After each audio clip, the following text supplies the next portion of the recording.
మరి మోహన్ బాబు గారి విషయంలో అసలు మీరు స్పందనే లేదు అంత జరిగినప్పటికి కూడా. అంటే మోహన్ బాబు గారి ఇష్యూ పూర్తిగా వ్యక్తిగతం. అవును. అది యాక్చువల్గా జరిగింది దురదృష్టం. ఎందుకంటే నాకు తెలిసి పిల్లల్ని ఎంతో డిసిప్లిన్డ్గా స్ట్రిక్ట్గా పెంచిన వ్యక్తి మోహన్ బాబు గారు. మోహన్ బాబు అంటేనే డిసిప్లిన్.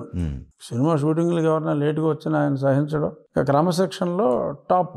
నేను మోహన్ బాబు గారు అత్యంత క్లోజ్, బావా అని పిలుచుకుంటాం, చాలా క్లోజ్. అటువంటిది మరి వారి కుటుంబంలో అనుకోకుండా ఆ సమస్య వచ్చినప్పుడు ఖచ్చితంగా షాక్కి గురయ్యేది మోహన్ బాబు గారే. ఎందుకంటే ఇప్పుడు ఆయన కల్లో కూడా ఆయన డిసిప్లిన్ గురించి, వాళ్ళు ఎంత మర్యాదగా ఉంటారో, ఒక పక్క వాళ్ళు అంత టెన్షన్లో ఉన్నప్పుడు మోహన్ బాబు గారి నోట్లో మైక్ పెడతామంటే కొంచెం ఆయన ఇరిటేషన్ ఫీల్ అయి ఉంటారు. బట్ చేసుకోవటం తప్పు, దండం పెట్టి పంపించేయాలి.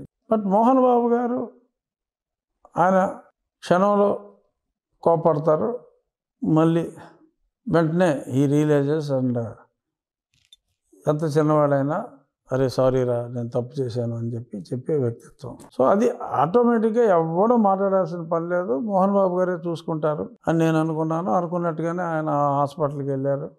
ఇంకా ఆయన క్షమాపణ చెప్పేసిన తర్వాత రఘు, అంజు కామెంట్ చేయాల్సిన అవసరం లేదు.